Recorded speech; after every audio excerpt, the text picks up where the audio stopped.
में लगा हूँ कि यह देश बौद्धों का है और यहाँ के मूल निवासी बौद्धिस्ट रहे हैं, इसलिए यह देश पुनः बुद्धमय होना चाहिए। और मौर्य वंश के विनाश के बाद जो साहित्य की रचना की गई, उन तमाम साहित्यों में ब्राह्मण वादियों ने हमारी मूल संस्कृति साहित्य को नष्ट किया और तमाम बहुजन समाज के लोगों को मानसिक गुलाम बनाया। और इस गुलामी को, मानसिक गुलामी को खत्म करने के लिए हमारे पास भी लिखने वालों की एक फौज खड़ी करने हैं। साहित्य का बड़े बड़े विद्वान हो, तमाम उनके पाखंडवादी ग्रंथों का अध्ययन करे और उसका काट करके मोटे मोटे ग्रंथों को लिखा जाए। क्योंकि हमारी मौजूदगी है बोध गया में। हमारे साथ बातचीत करने के लिए बक्सर के एक प्रसिद्ध मुखिया जी हैं, विद्रोही साहब। इनसे हम सीधा बातचीत करेंगे, क्योंकि ये आए दिन हमेशा अपने सामाजिक कार्य को लगातार कर रहे हैं और उसके साथ साथ भगत सिंह के विचारों से ज्यादा प्रभावित है, इसलिए भगत सिंह के बारे में जो है ज्यादातर अपने भाषणों में बात रखा करते हैं। हम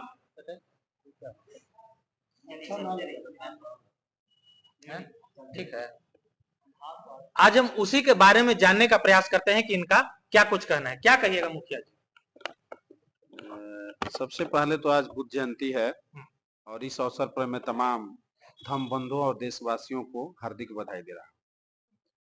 और हम लोग 8वें क्लास के बाद से ही, 1988 के बाद से ही बुद्ध मिशन में लगा हूँ कि यह देश बौद्धों का है और यहाँ के मूल निवासी बौद्धिस्ट रहे हैं, इसलिए यह देश पुनः बुद्धमय होना चाहिए। और मौर्य वंश के विनाश के बाद जो साहित्य की रचना की गई, उन तमाम साहित्यों में ब्राह्मण वादियों ने हमारी मूल संस्कृति साहित्य को नष्ट किया और अपने पाखंड के हिसाब से साहित्य की रचना किया और तमाम बहुजन समाज के लोगों को मानसिक गुलाम बनाया और आज तक वह गुलामी चलती आ रही है। हम लोगों का भी मिशन है कि नहीं, इस गुलामी को, मानसिक गुलामी को खत्म करने के लिए हमारे पास भी लिखने वालों की एक फौज खड़ी करने हैं। साहित्य का बड़े बड़े विद्वान हो, तमाम उनके पाखंडवादी ग्रंथों का अध्ययन करे और उसका काट करके मोटे मोटे ग्रंथों को लिखा जाए, क्योंकि हमारी ही सब कुछ विरासत। बिल्कुल।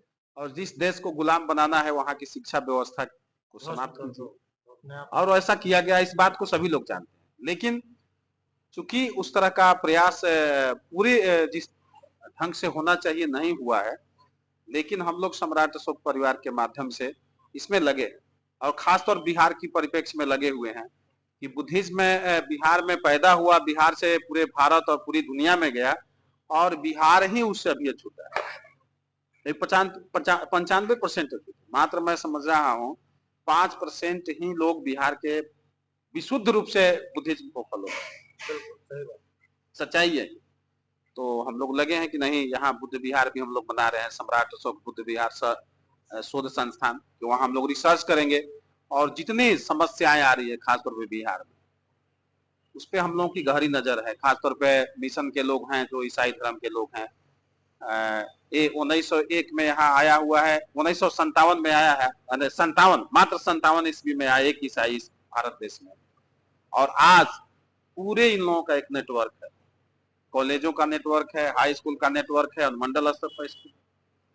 तो हम लोग भी उस पर सोच रहे हैं कि बुद्धिज्म के प्रचार प्रसार के लिए शैक्षणिक संस्थान हो, हमारे रिसर्च सेंटर हो, उस पर हम लोग लगे।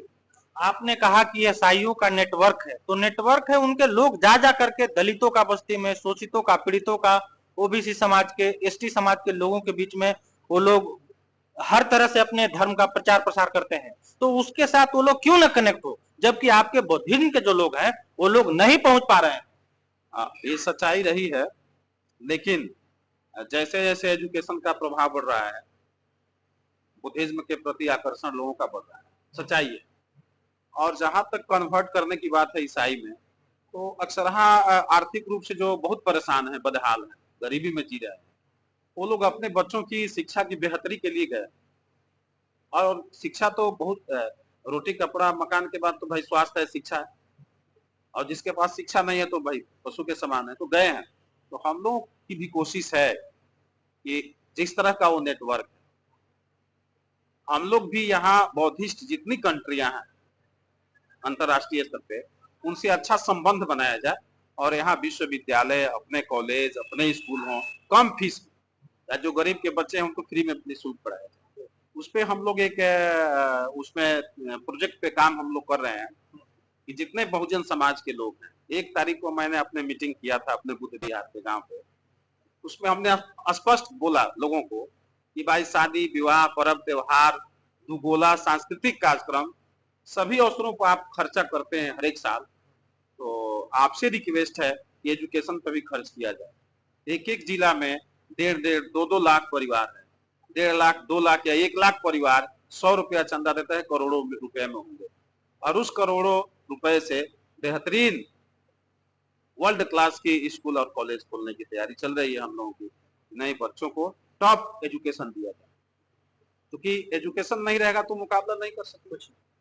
शेरनी का दूध है, बाबा साहब ने कहा था भाई कि शिक्षा शेरनी का दूध है, जो जितना पिएगा उतना दहाड़ेगा। तो एजुकेशन नहीं मिल रहा है तो भले ही हमारी संख्या 90% है, हम कैसे दहाड़ेंगे? नहीं दहाड़ सकते। तो इसमें हम लोग विशेष रूप से लगे हैं और दिन रात लगे और चलिए, तो ये थे विद्रोही साहब।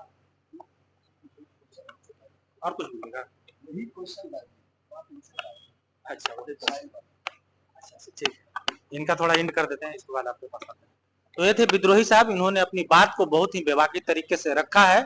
इनकी बातचीत कैसी लगी वीडियो में कमेंट करके जरूर बताइएगा। बाकी मिलते हैं किसी दूसरे खबरों के साथ, तब तक के लिए धन्यवाद।